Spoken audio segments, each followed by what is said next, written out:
जो सारा दिन छाती पीटते रहते हैं कि गर्व से कहो हिंदू हैं, हम हिंदू हैं, हम हिंदू हैं, गर्व से कहो हम कट्टर हिंदू हैं, हम सनातनी हिंदू हैं। हिंदू एक गाली है जो कि मुसलमानों द्वारा दी गई है, जिसका मतलब है काफिर या चोर। जी हाँ दोस्तों, ये बात मैं नहीं कहता, ये बात आर्य समाज के संस्थापक स्वामी दयानंद सरस्वती जी ने कही थी कि हिंदू कहना अपने आप को बंद करो। हिंदू शब्द एक गाली है जो कि मुसलमानों द्वारा दी गई है और हिंदू का मतलब होता है काफिर या चोर। तो अब उन लोगों को ये वीडियो फॉरवर्ड करना, शेयर करना, जो अपने आप को दिन रात हिंदू हिंदू चीखते चिल्लाते रहते हैं। जी हाँ दोस्तों, स्वामी दयानंद सरस्वती जिन्होंने आर्य समाज की स्थापना की, उन्होंने 24 जुलाई 1875 को अपने पुणे में एक भीले का बाड़ा नाम की एक जगह है जहां पर अपना भाषण दिया। उसमें अपने चौथे भाषण में उन्होंने इस प्रकार के वचन कहे, इस प्रकार का भाषण दिया कि अपने आप को हिंदू कहना बंद करो। हिंदुओं यानी कि भारतवासियों, हिंदू शब्द है जो वो एक गाली है जो कि मुसलमानों द्वारा दी गई है। बात भी उनकी सही थी, क्योंकि जितने भी भारतीय जो धर्म ग्रंथ हैं, रामायण, महाभारत, श्रीमद् भगवत गीता, 108 उपनिषद हैं, 4 वेद हैं या वेदांत जितने भी हैं, उनमें कहीं भी किसी भी धर्म ग्रंथ में हिंदू शब्द का कहीं भी प्रयोग नहीं किया गया। जी हाँ दोस्तों, या तो कहीं सनातन आता है या फिर उसमें इस प्रकार की कोई चर्चा नहीं है कि जहाँ हिंदू आया हो। दोस्तों, जो हिंदू शब्द है ये सिर्फ वाकई ही मुसलमानों ने ही बरता है अपने ग्रंथों में, क्योंकि जो एल्ब्रूनी लिखता है 10वीं सदी में, जो कि भारत देश में आया, कि जो अरबी या फारसी बोलने वाले मुसलमान हैं वो स शब्द नहीं बोल सकते, वो स को है बोलते हैं। इसी प्रकार से जो यूरोपीय कंट्री के लोग हैं वो भी श को स नहीं बोल सकते, वो भी श को ई बोलते हैं, इंदूस। उन्होंने इंदू कहना शुरू किया और मुसलमानों ने, अरबियों ने या फारसियों ने हिंदू कहना शुरू किया। जबकि ये जो सिंधु नदी को पार करके आते थे तो ये सिंधु कहना चाहते थे, भारतीयों को सिंधु कहना चाहते थे, लेकिन इनके मुंह से हिंदू निकलता था। तो इन्होंने अपने सभी जो इन्होंने यहाँ पर आकर जो भी लिपियाँ लिखी या जो भी रचनाएं लिखी, उनमें हिंदू शब्द लिखा, भारतीयों के लिए हिंदू शब्द का प्रयोग किया। और आज हम इन लोगों के द्वारा, इन मुसलमानों के द्वारा दी गई गाली को ही बड़े गर्व के साथ चीख चीख कर कहते हैं कि गर्व से कहो हम हिंदू हैं। संसद में भी इसी प्रकार की बातें उठती हैं कि क्यों ना कहें हम हिंदू हैं।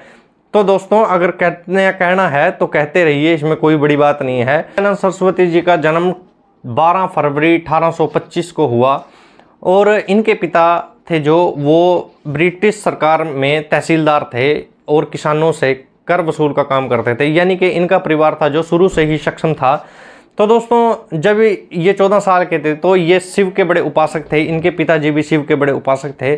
तो एक बार ये व्रत रख रहे थे, तो इन्होंने जो व्रत रख रहे थे तो उस समय में रात में भी व्रत रहते होंगे और सुबह खोलते होंगे व्रत को, इस प्रकार का विधान होगा। तो उस समय जब रात में मूल शंकर त्रिवेदी, जो इनका बचपन का नाम था, बाद में इनका नाम दयानंद सरस्वती हुआ, मूल शंकर जी जब रात को अपने पिताजी के साथ शिव के पास बैठे वंदना कर रहे थे या जाग कर अपनी स्तुति कर रहे थे, तो इन्होंने देखा कि मूर्ति पर, जो शिवलिंग होता है, उस पर चूहे चढ़े हुए थे। तो बहुत देर देखने के बाद मूल शंकर जी के यानी कि दयानंद सरस्वती जी के मन में एक ख्याल आया, तो उन्होंने अपने पिता को उठाया। तो पिताजी से बोले कि पिताजी, ये किस प्रकार के शिव हैं जो सबसे महान हैं, जो जिन्होंने कि अब तक इतने दैत्यों की हत्या की थी, और वो अपने ऊपर से इन चूहों को नहीं हटा सक रहे हैं, ये क्या कारण है पिताजी? और बोला कि ये किस प्रकार के शिव हैं जो इनके ऊपर ये चूहे पेशाब कर रहे हैं और बिट्टे कर रहे हैं, मल का त्याग कर रहे हैं, और ये शिव किस प्रकार की शक्ति रखते हैं जो अपने ऊपर से इन चूहों को नहीं हटा सकते हैं। तो पिताजी उनकी इस प्रकार की तर्कशील बातें सुनकर हैरान हो गए और बोला कि बेटा, ये मूर्ति है, ये मूर्ति इन चूहों को थोड़ी भगा सकती है। तो मूल शंकर जी बोले, दयानंद सरस्वती जी बोले कि अगर ये मूर्ति है तब इसके लिए व्रत रखना या इनकी पूजा करना, इसकी स्तुति करना फिर तो व्यर्थ हुआ। अगर ये इनमें किसी भी प्रकार की शक्ति नहीं है फिर तो ये व्यर्थ है। तो इस प्रकार से वो तर्कशील होते चले गए और अपने इस तर्क की खोज करने के लिए निकल पड़े और उन्होंने पूरी ज़िंदगी इस प्रकार से तर्कशीलता के साथ गुजारी और समाज में बहुत बड़ा एक जो सिद्धांत था, एक स्तंभ था, वो पेश किया। दोस्तों, ब्राह्मण परिवार में पैदा होने के बावजूद भी सारी उम्र उन्होंने ब्राह्मणों का विरोध किया, ब्राह्मण का यानी कि पंडे पुजारियों का विरोध करते रहे, क्योंकि ये मानते थे कि पंडित जो पुजारी होते हैं वो जन्म कुंडली, ज्योतिष विद्या या पत्रा वगैरह बाँचकर लोगों को गुमराह करते हैं। दयानंद सरस्वती जी बोलते हैं कि इसके पीछे इनका पेट का मकसद है और इससे ऊपर कुछ नहीं है।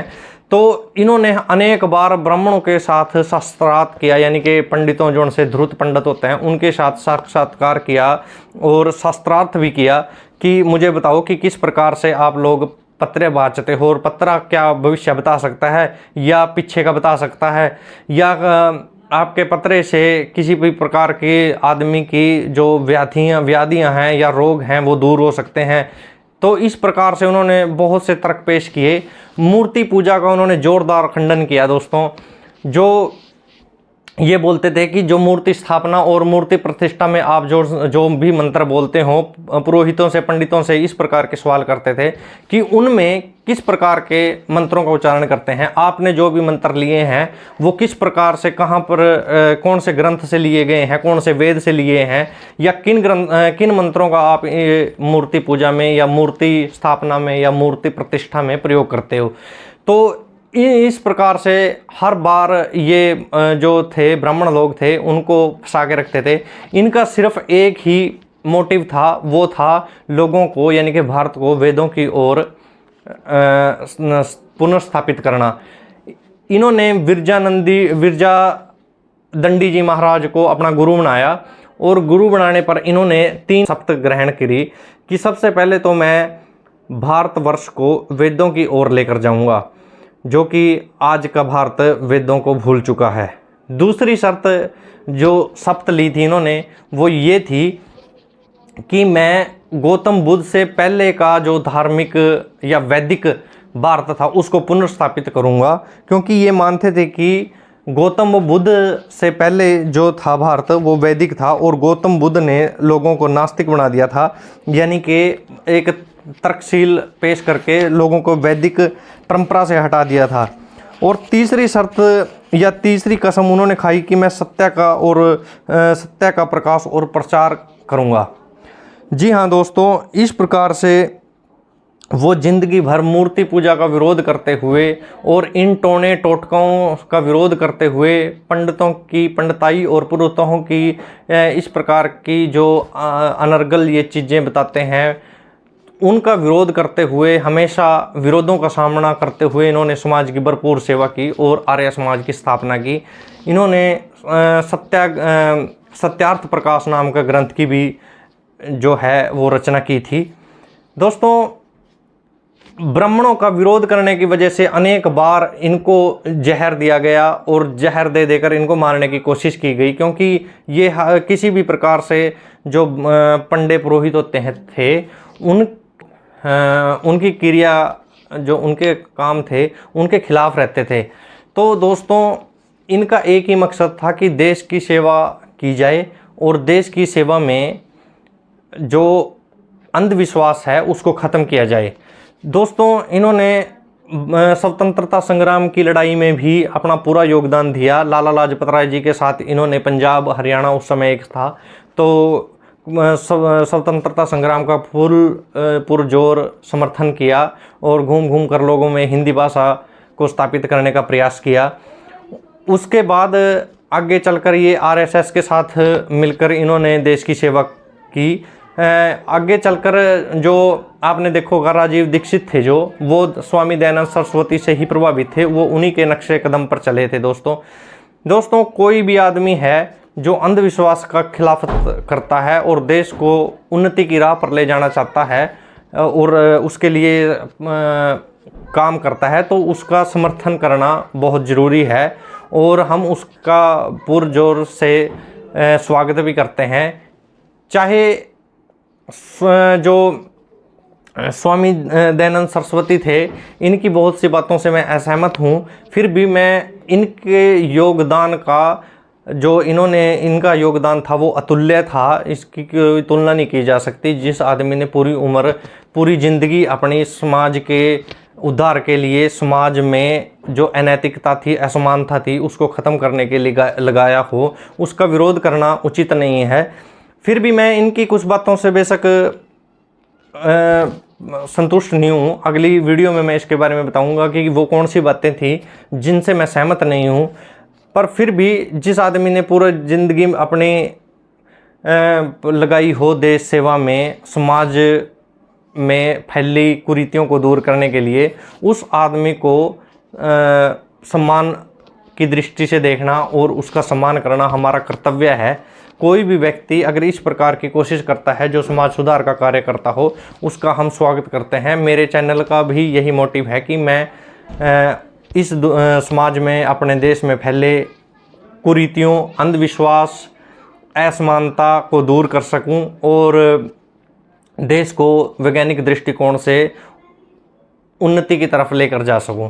धन्यवाद दोस्तों, आज के लिए इतना ही। कल मिलता हूं जो आर्य समाज के संस्थापक थे, जो स्वामी दयानंद सरस्वती की जिन बातों से मैं सहमत नहीं हूं, उन बातों का जिक्र करने के लिए। धन्यवाद दोस्तों।